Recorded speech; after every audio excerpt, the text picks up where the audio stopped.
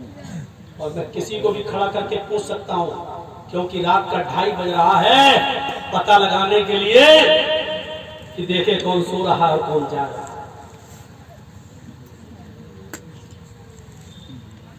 کتنے وقت کی نماز فرض ہوئی؟ 50۔ آپ لے کے چلے آ رہے ہیں، ٹھیک ہے، 50 وقت خوش ہیں، اللہ کے نبی خوش ہیں۔ اور جب لوٹتے ہوئے 7ویں آسمان سے 6ٹھے آسمان پر آئے، جب لوٹیں گے تو 7ویں سے پہلے 6ٹھا ہی تو پڑے گا، پھر 5واں، پھر 4تھا، آ رہے ہیں واپس۔ تو جب 6ٹھے پر آئے تو وہاں موسیٰ علیہ السلام کھڑے ہیں دروازے پر۔ اے محمد کہو صلی اللہ علیہ وسلم، کیا ملا؟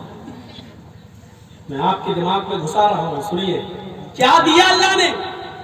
کہا موسیٰ اللہ نے 50 وقت کی نماز کا تحفہ دیا ہے۔ حضرت موسیٰ علیہ السلام نے جو کہا وہ سنیے، اے اللہ کے نبی، اے محمد صلی اللہ علیہ وسلم، 50 وقت کی نمازیں یہ تو بہت زیادہ ہیں، نہیں نہیں جائیے کم کرائیے اللہ کے پاس۔ اللہ کے نبی نے کہا نہیں، میرے رب نے تحفہ دیا اور میں اس میں کم کراؤں؟ نہیں، موسیٰ کو منع کر دیا جائے، میں کم نہیں کراؤں گا، میں نہیں چاہوں گا۔ اب موسیٰ نے جو بات کہی اس کو غور سے سنو، اے محمد آپ تو پڑھ لو گے 50 وقت کی نمازیں، ان امتک لا تطیق، لیکن آپ کی امت 50 وقت کی نماز نہیں پڑھ پائے گی۔ جو چیز بتانا ہے وہ یہ بتانا۔ جب اللہ کے نبی نے کہا کہ میری امت نہیں پڑھ پائے گی، اس کا مطلب نہیں پڑھے گی تو گناہگار ہوگی تو جہنم میں جائے گی۔ موسیٰ نے کہا وہی میں بتا رہا ہوں۔ اے موسیٰ اگر میری امت 50 وقت کی نماز نہیں پڑھ پائے گی تو پھر کیا فائدہ کہ میری امت کے بعد جہنم میں جائے؟ نہیں میں اپنی امت کو جہنم میں جاتا ہوا نہیں دیکھ سکتا۔ اللہ کے نبی پھر جاتے ہیں، اے اللہ جی کیا بات، کچھ کم کر دے۔ Do you want discount؟ تخفیف چاہتے ہو، نمازوں میں کمی؟ جی میری امت 50 وقت کی نماز نہیں پڑھ پائے، اللہ تعالیٰ نے کہا اچھا ٹھیک ہے جاؤ، اے محمد 10 وقت کی کم کر دی 40 وقت۔ دیکھیے اللہ کو تو معلوم ہی ہے۔ پھر آئے چھٹے آسمان پر، موسیٰ نے کہا کہو کیا ہوا؟ اے موسیٰ اللہ نے 10 وقت کی کم کر دی۔ دیکھیے نبی خوش ہیں، اپنی حیثیت سے سوچ رہے میں تو پڑھ دوں، خوش ہیں۔ موسیٰ نے کہا یہ بھی زیادہ ہے، پھر جاؤ۔ کہا موسیٰ 10 وقت کی کم کر دی اور کتنی کم کراؤں؟ ارے جاؤ رب بڑا مہربان ہے کر دے گا۔ نہیں موسیٰ ایک بار کم کر تو دی۔ موسیٰ نے پھر کہا ان امتک لا تطیق، آپ کی امت 40 وقت کی بھی نہیں پڑھ پائے گی، 40 وقت کی بھی نہیں پڑھ پائے گی۔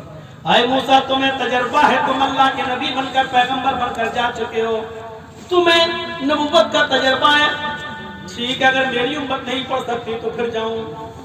پھر گئے۔ اللہ نے کہا اب کیا ہوا؟ اللہ میری امت 40 کی بھی نہیں پڑھ پائی، اور کم کر دوں؟ ہاں 10 اور کم ہو گیا 30۔ موسیٰ نے کہا یہ بھی زیادہ ہے۔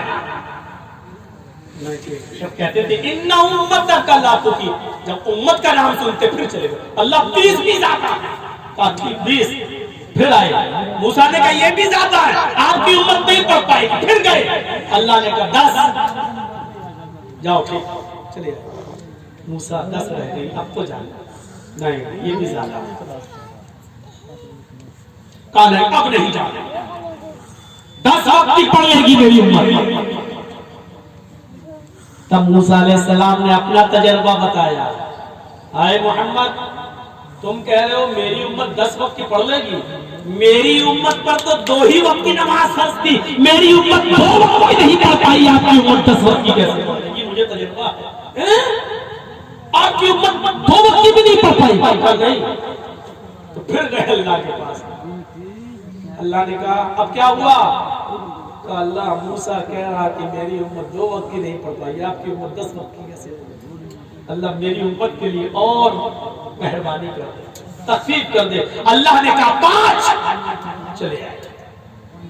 موسیٰ نے کہا کتنی ہوئی؟ کہا 5۔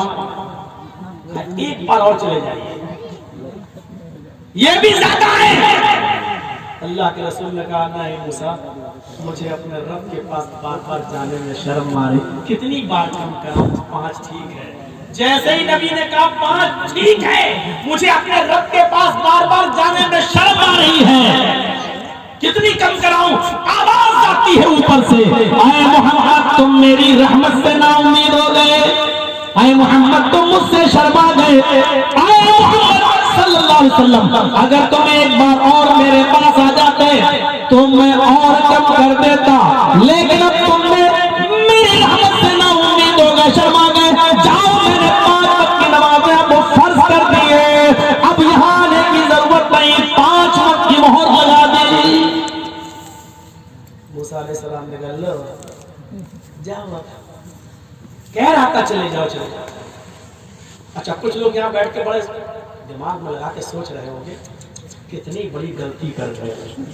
اچھا کچھ لوگ ہیں کہ خرافاتی کھوپڑی والے سوچ رہے ہوں گے اللہ کے نبی کاش ایک بار اور چلے گئے ہوتے تو 3 وقت کی اور ختم ہو گئے ہوتے، صبح اٹھو پڑھ لو شام کو سو پڑھ لو، بس آرام سے 2 وقت کی نماز۔ ارے میرے بھائیو موسیٰ کا تجربہ ہے کہ میری امت 2 وقت کی نہیں پڑھ پائی، اللہ کے نبی اگر ایک بار اور چلے گئے ہوتے اور 3 وقت کی اور کم ہو گئی ہوتی 2 ہی وقت کی رہ جاتی۔ جس کو نہیں پڑھنا وہ 2 وقت کی بھی نہیں پڑھ پاتا ہے، اور پڑھنے والے 5 وقت کی نماز بھی پابندی سے پڑھ لیتے ہیں۔ بتاؤ پڑھتے کہ نہیں پڑھتے؟ پڑھنے والے 5 وقت کی نماز کے ساتھ ساتھ تہجد بھی پابندی سے پڑھ لیتے ہیں، اور نہ پڑھنے والے 2 وقت کی تو چھوڑیے جمعہ تک ان کو نصیب نہیں ہوتا ہے، اور بہت سو کو تو عید اور بقرعید تک بھی نصیب نہیں ہوتی ہے۔ نہ پڑھنے والے جمعہ تک نہیں پڑھ رہے ہیں، اور پڑھنے والے 5 وقت کے ساتھ ساتھ تہجد بھی پڑھ لیتے ہیں۔ یہ تو اپنے اوپر ڈیپینڈ کرتا ہے کہ آپ کس چیز کو کتنی اہمیت دے رہے ہیں۔ بامبے کی سرزمین پر میں نے ایک تقریر کی تھی، اور اس کے بعد فجر کی نماز کے بعد مسجدیں بھرنے لگی، فجر میں مسجدیں بھرنے لگی تھی، سوتے رہتے تھے لیکن بمبئی میں حال یہ تھا کہ پانی آتا تھا صبح 4 بجے اور 6 بجے چلا جاتا تھا. تو 4 بجے پانی بھرنے کے لیے سب اٹھتے تھے, لائن لگاتے تھے, کیونکہ ان کو معلوم تھا کہ اگر سوتے رہے اور 6 بجے پانی چلا گیا تو کلہ تک نہیں کر پائیں گے. میں نے مثال لی تھی کہ آدمی جب اس کو اپنی زندگی سے جوڑ لیتا ہے تو پانی بھرنے کے لیے دیکھ لو ہماری عورتیں بھی 4 بجے اٹھ جاتی ہیں, ہمارے بوڑھے بھی اٹھ جاتے ہیں, ہمارے بھائی بھی اٹھ جاتے ہیں. یہ انہوں نے اپنی زندگی کا حصہ بنا لیا. اگر نماز کو بھی اپنی زندگی سے جوڑ لیں اور یہ سوچ لیں کہ یہ بھی ہماری ڈیوٹی ہے تو یقین مانیے آپ فجر کی نماز کے بھی پابند بن سکتے ہیں. اور جب 4 بجے اٹھتے ہی ہیں تو فجر کی نماز پڑھنے میں آپ کو دشواری کیوں آ رہی ہے؟ جس طرح زندگی کا ایک حصہ پانی, اور پانی کو بھرنے کے لیے 4 بجے بھی اٹھ جاتے ہیں, الارم تک لگا لیتے ہیں, تو اس طریقے سے فجر کی نماز پڑھنے کے لیے آپ الارم کیوں نہیں لگا سکتے ہیں, کیوں نہیں اٹھ سکتے ہیں؟ نماز کو بھی ہم اپنی زندگی کا ایک حصہ سمجھیں اور پیدا ہی ہم ہوئے عبادت کے لیے. میرے بھائیوں, یہ بات ان کے دلوں میں ایسی بھری کہ جو 10 آدمی نماز پڑھا کرتے تھے بمبئی کی جس جگہ میں نے تقریر کی چیتا کیمپ کے اندر, وہاں تمام کی تمام لوگ پوری کی پوری مسجدیں بھرنا شروع کر دیے. اب ہم نے دیکھا ظہر میں اور عصر میں اتنے لوگ نماز نہیں پڑھتے تھے کیونکہ کوئی دکان پہ گیا, کوئی آفس میں گیا, اور فجر کی نماز میں ہم دیکھتے تھے کہ مسجد بالکل چکا چک بھری ہوئی ہے. میرے بھائیوں, اپنی زندگی سے جوڑیے اور یہ سوچئے کہ جس طرح اگر پانی 4 بجے آتا ہے تو ہمیں اٹھنا پڑتا ہے, ایسے ہی اس سے زیادہ ضروری ہمارے لیے نماز, ہم نماز کے لیے بھی اٹھیں گے تو پھر آدمی اس کو اپنی زندگی کا ایک حصہ بنا لے گا, الارم لگائے گا. اگر اس کو جوڑ لے کہ جس طرح پانی ہماری زندگی کے لیے ضروری ہے, نماز بھی ہماری زندگی کے لیے ضروری ہے. نبی اکرم صلی اللہ علیہ وسلم اپنی امت کے لیے جا رہے ہیں. ان امتک لا تطیق, اپنی امت نہیں پڑھ سکتی.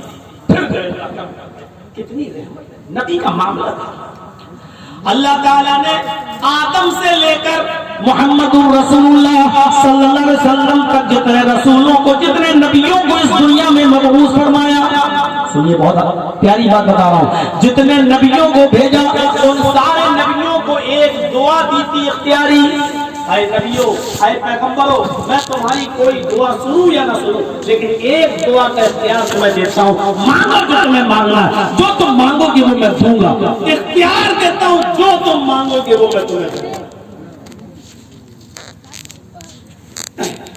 لکل نبی دعوت ودعوت ودعوتی اتبعت دعوتی.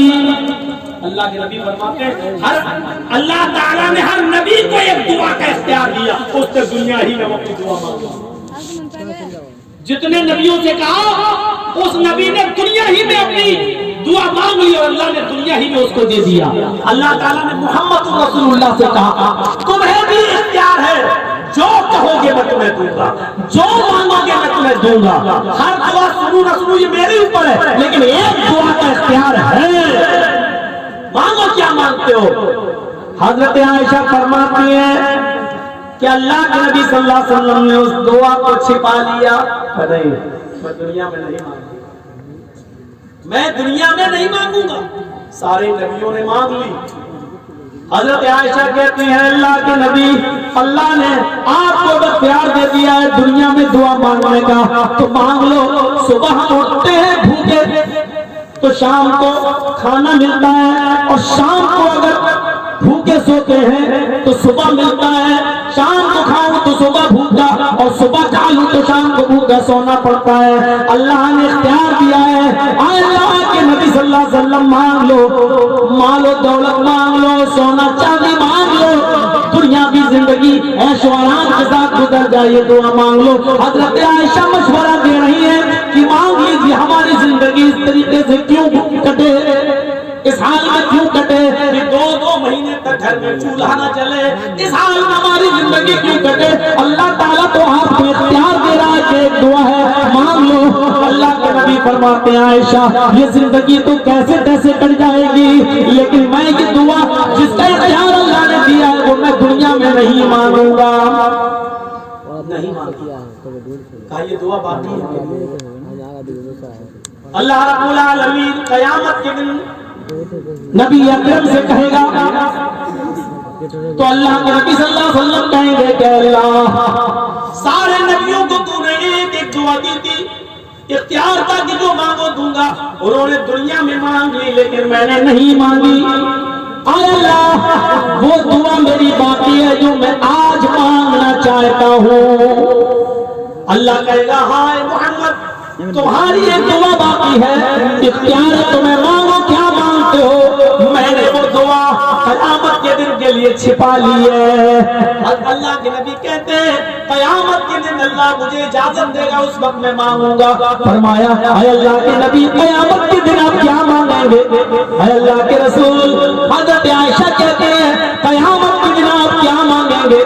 فرمایا عائشہ نفسا نفسی کا عالم ہوگا, میری امت گناہوں کی وجہ سے جہنم کے کنارے پہ کھڑی ہوگی, نفسا نفسی کا عالم ہوگا اور اس وقت اللہ تعالیٰ کہے گا محمد مانگو کیا مانگتے ہو؟ میں کہوں گا اللہ میری اختیاری دعا باقی ہے, آج وہ دعا میں اپنی امت کے لیے مانگنا چاہتا ہوں. اللہم اشفع امتی, اے اللہ میری امت کو بخش دے, اللہ میری امت کی شفاعت فرما, اللہ میری امت پر رحم و کرم فرما.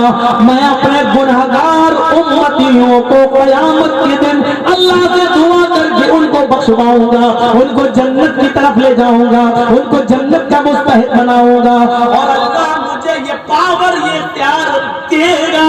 میرے بھائیوں نبی اکرم کا دعا کو چھپا لینا, جبکہ سونا مانگنے کا ادھیکار, چاندی مانگنے کا ادھیکار, دولت مانگنے کا ادھیکار نبی کو ہے, لیکن اللہ کے نبی سونا نہیں مانگ رہے, دنیا میں اپنے لیے کچھ نہیں مانگ رہے اور اس دعا کو چھپا رہے ہیں کہ قیامت کے دن میں مانگوں گا. حضرت عائشہ فرماتی ہے نبی اکرم کا دنیا میں دعا نہ مانگنا, اس دعا کو قیامت کے دن کے لیے چھپا لینا اور قیامت کے دن اپنی امت کی شفاعت کروانا.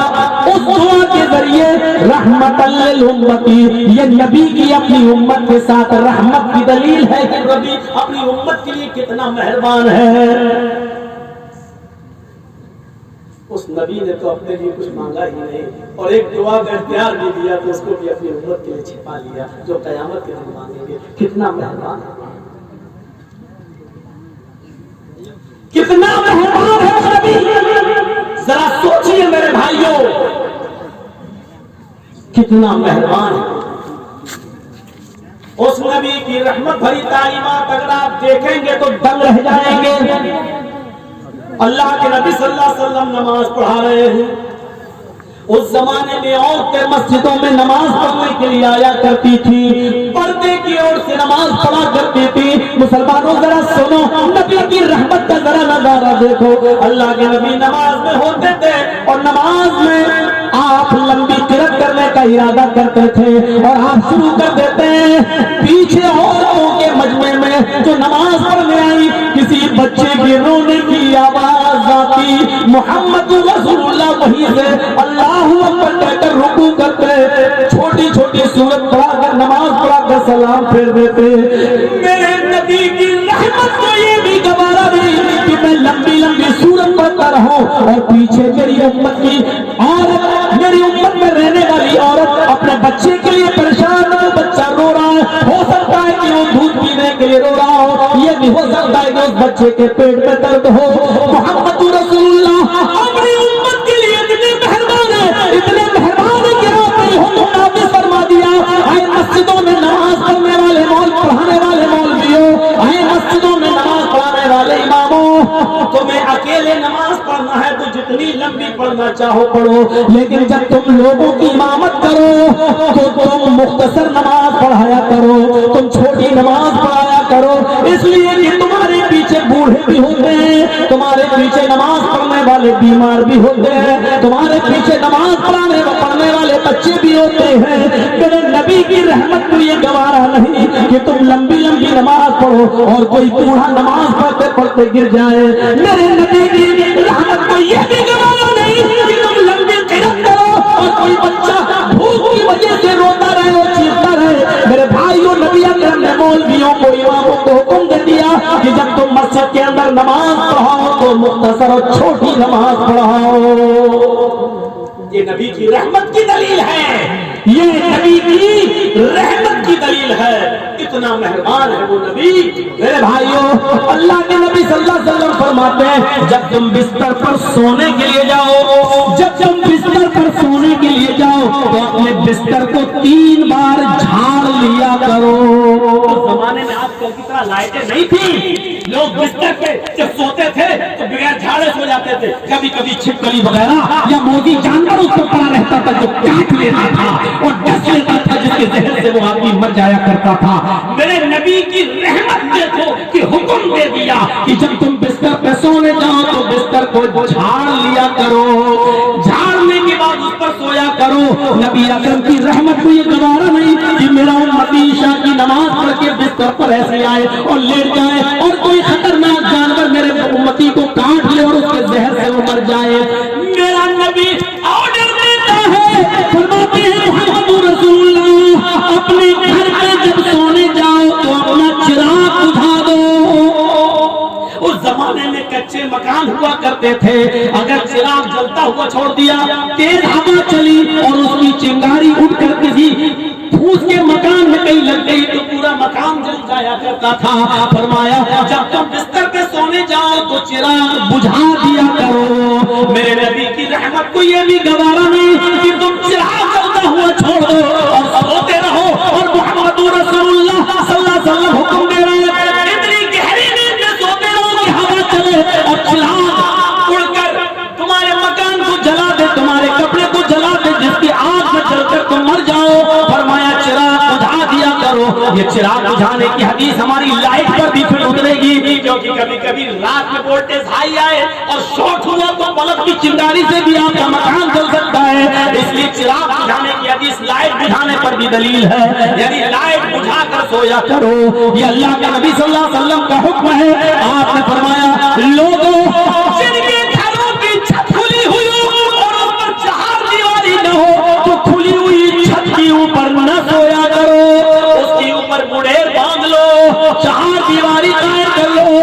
اگر کھلی ہوئی چھت ہے تو چھت کے اوپر مت سو جاؤ, اس لیے کہ نیند میں سوتا مرد برابر ہوتا ہے. اچانک پیشاب کرنے کے لیے اٹھے اور نیند کی حالت میں ہو تو ایسا نہ ہو کہ رات کے اندھیرے میں تم اس چہار دیواری سے زمین کے اوپر گر جاؤ, نیچے گر جاؤ اور مر جاؤ. تو فرمایا کھلی ہوئی چھت کے اوپر مت سویا کرو. اگر چھت کھلی اور مڑیر نہیں بندی تو آپ نے فرمایا اس کھلی ہوئی چھت کے اوپر مت سویا کرو.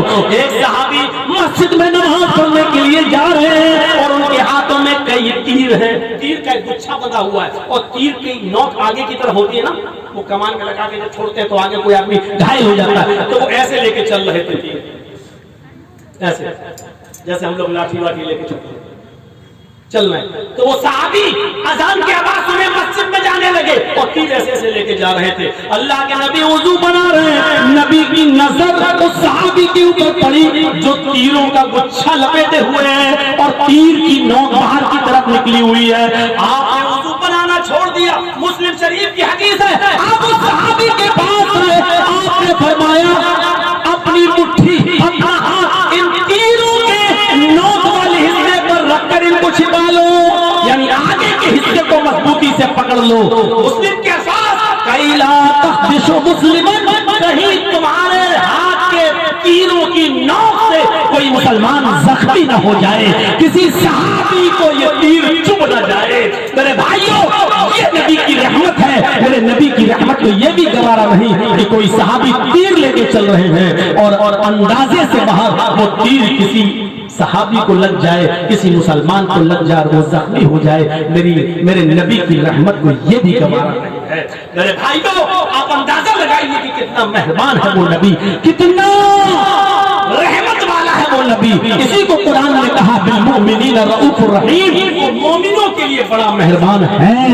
میں جانتا ہوں میرے بھائیوں, اور یاد رکھیے ابھی تو جب ہم گھر میں تھے تو کہہ رہے تھے کہ مولانا صاحب فجر تک تقریر چلے گی, فجر تک. کہ لوگ کہاں جائیں گے؟ میں نے کہا وہ زمانہ گیا، اب لوگ فجر تک نہیں بیٹھتے ہیں، اور سردیوں کی راتوں میں رات کے 12 بجے اور 1 بجے سے زیادہ پروگرام اب چلنا بھی نہیں چاہیے، کیونکہ اب لوگ نہیں بیٹھتے ہیں۔ اب یہ میرا تجربہ ہے کہ 12 اور 1 بجے سے زیادہ اب کوئی جلسے میں پبلک نہیں بیٹھتی۔ کل بھی دیکھیے مجھے 12 بجے ٹائم